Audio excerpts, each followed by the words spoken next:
Alhamdulillahi wa syukurillahi la hawla wa la quwata illa billah.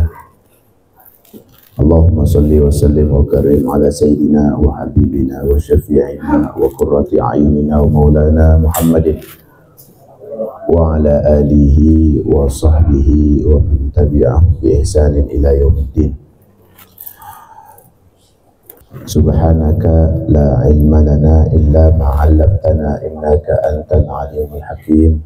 Rabbi shrah li sadri wa yassir li amri wa hlul 'uqdatam min lisani yafqahu qawli. Amin. Syukur alhamdulillah kita dipertemukan, kita diperkumpulkan lagi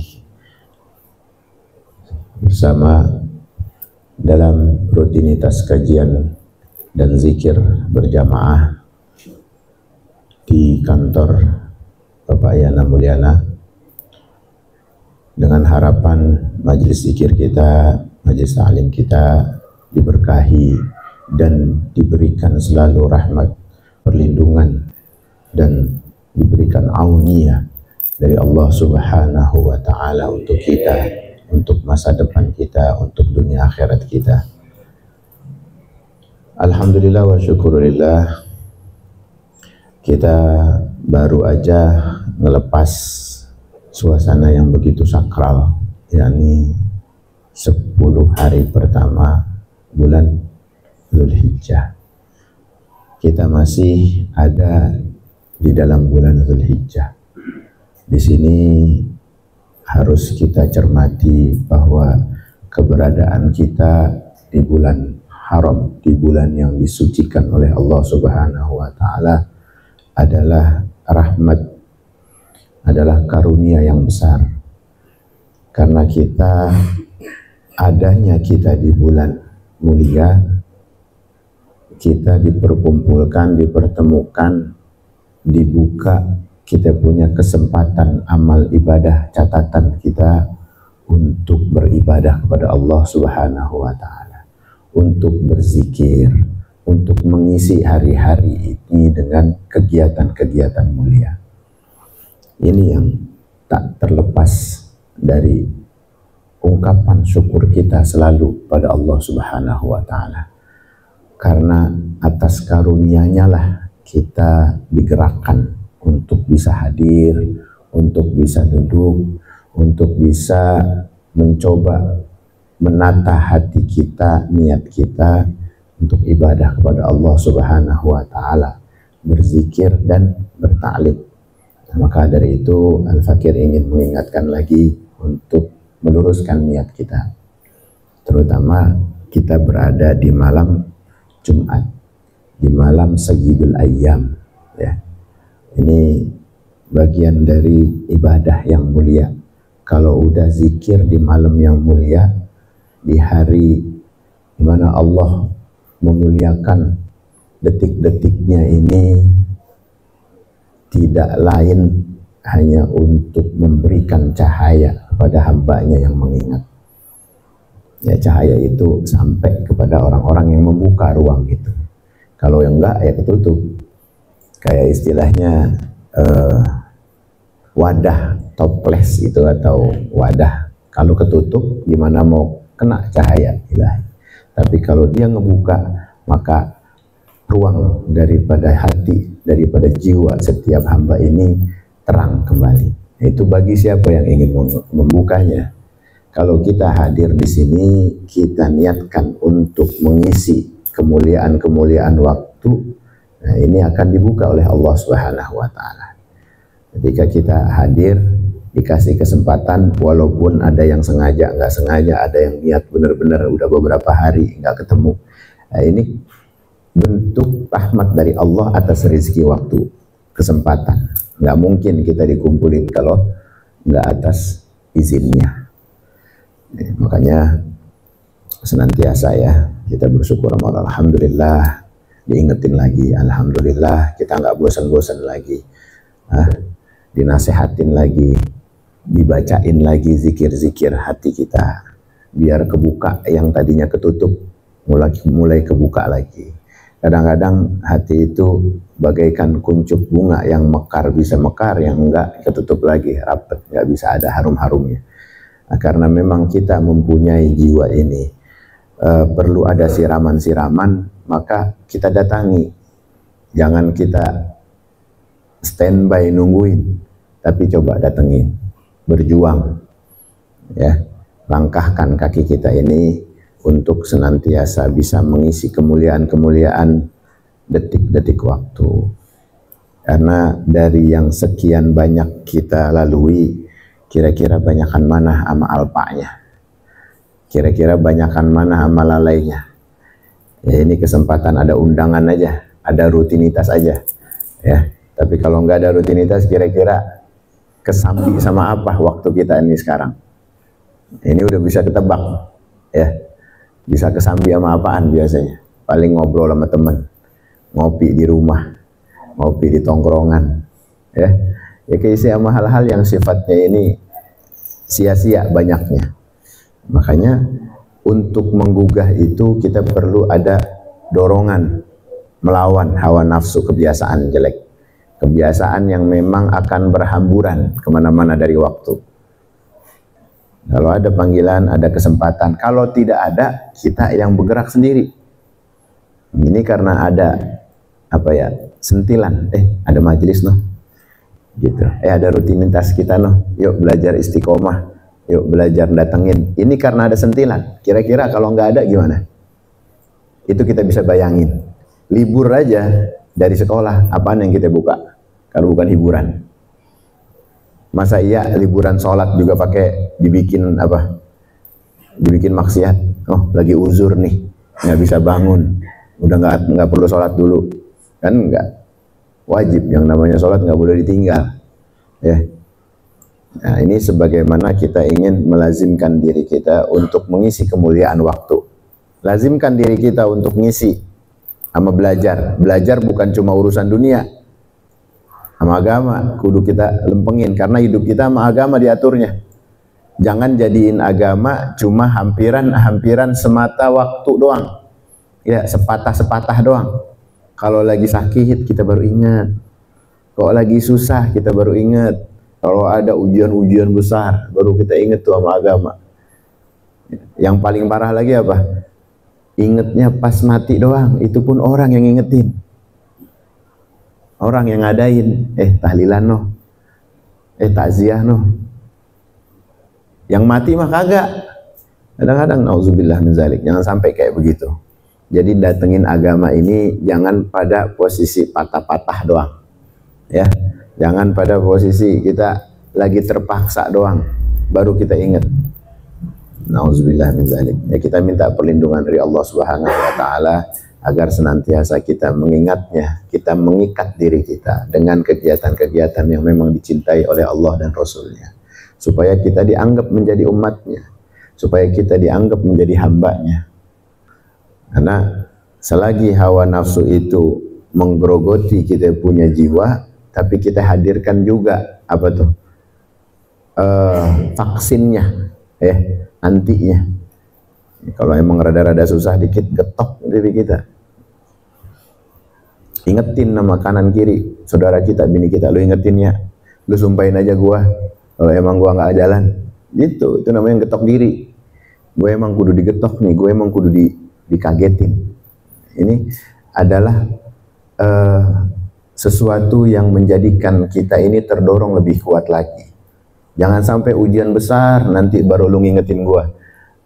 Kita pengen lagi masa-masa lenggang, lagi nggak ada apa-apaan, ya, kita tumpahin waktu kita untuk ibadah, untuk zikir. Sungguhnya melipatkan waktu kita untuk kebaikan ini jatuhnya sedekah. Ini kita datang nih kira-kira ngapain? Menyedekahkan waktu kita, nyedekahin masa-masa lenggang kita. Di dalam hadis Arba'in Nawawi disebutkan An Nabi Hurairah radhiyallahu anhu qala Rasulullah sallallahu alaihi wasallam, kullu sulama minan nasi alaihi sadaqah, kullu yawmin tadlu'u fihi asy-syamsu ta'dilu baina itsnaini sadaqah, wa tu'inu ar-rajula fi dabbah fatahmiluhu 'alaiha aw tarfa'u laha 'alaiha aw tarfa'u lahu 'alaiha mata'ahu shadaqah wal kalimatun thayyibah shadaqah wa bi kulli khatwatin tamshiha ila salatin shadaqah wa tumitul adza anit tariqi shadaqah.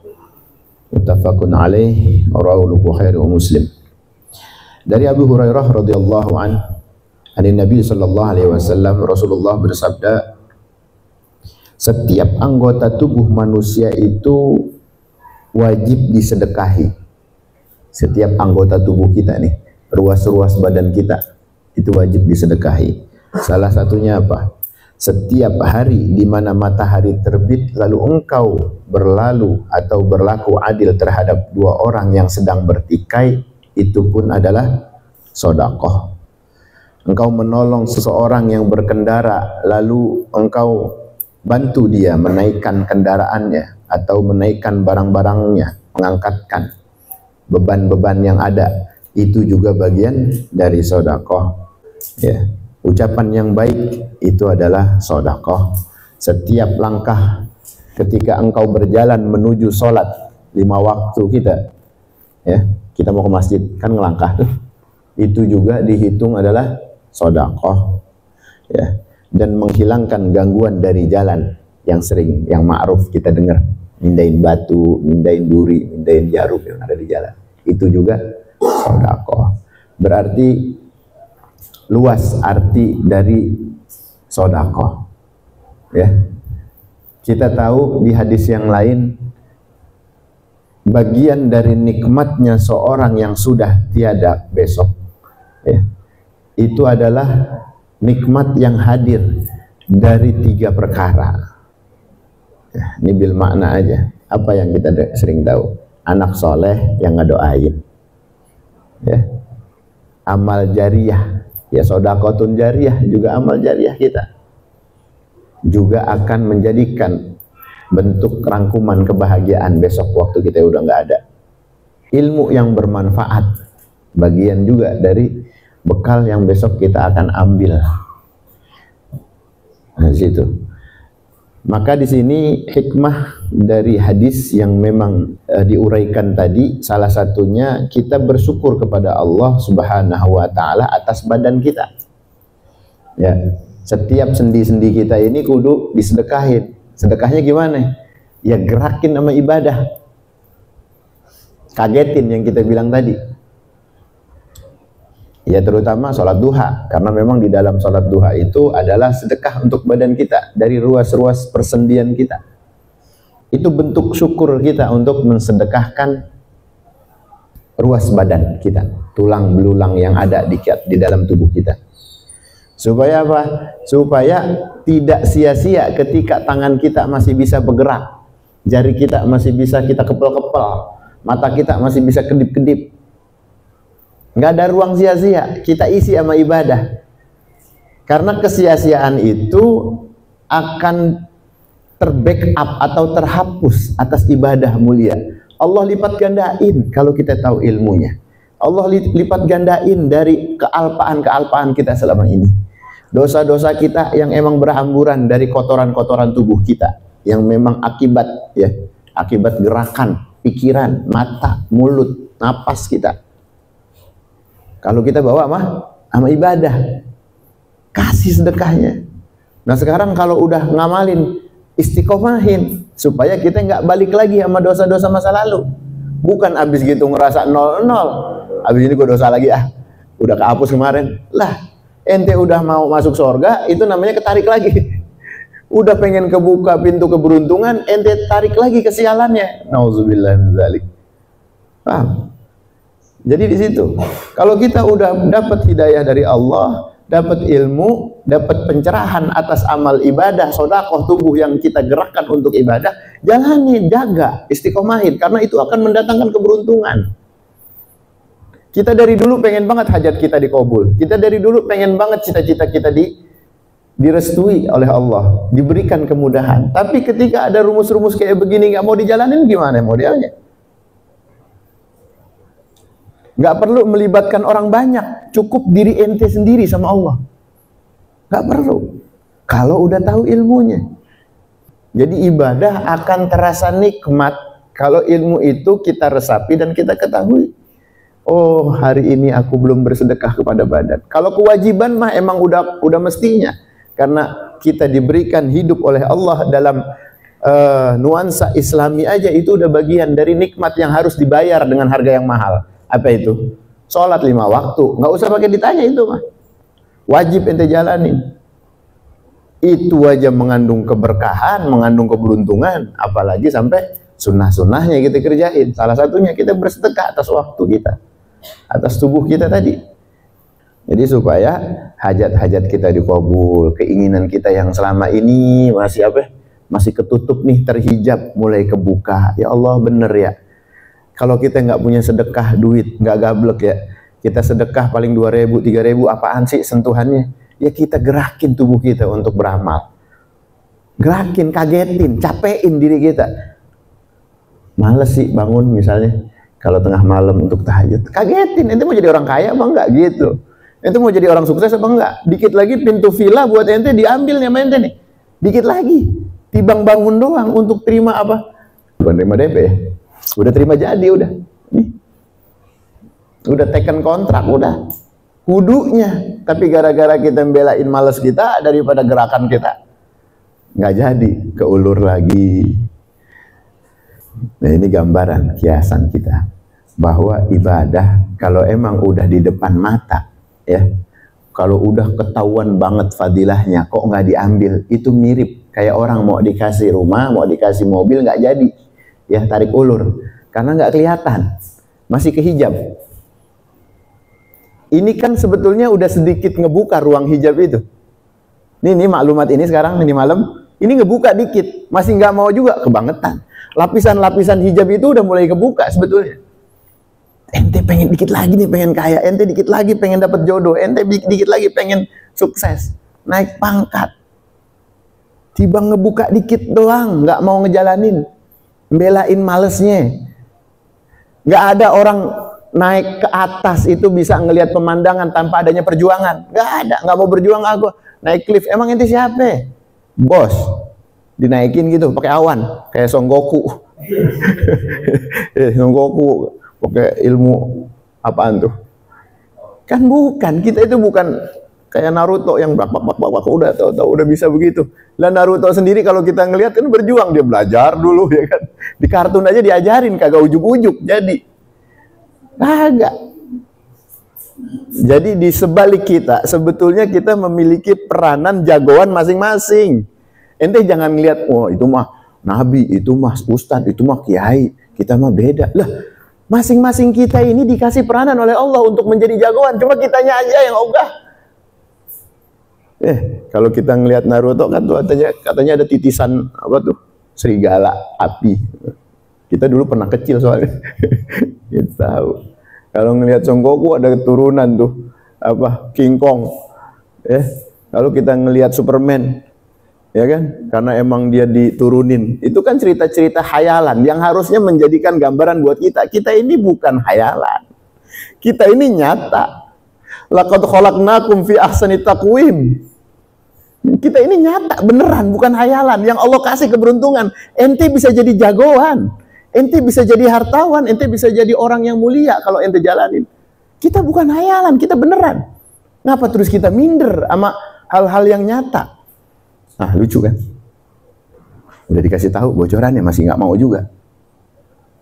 Jackie Chan aja yang nyata tuh perlu belajar. Jet Li belajar dulu, capek sampai bisa terkenal. Itu mah nasib. Nasib itu tergantung penjemputan kita sebetulnya.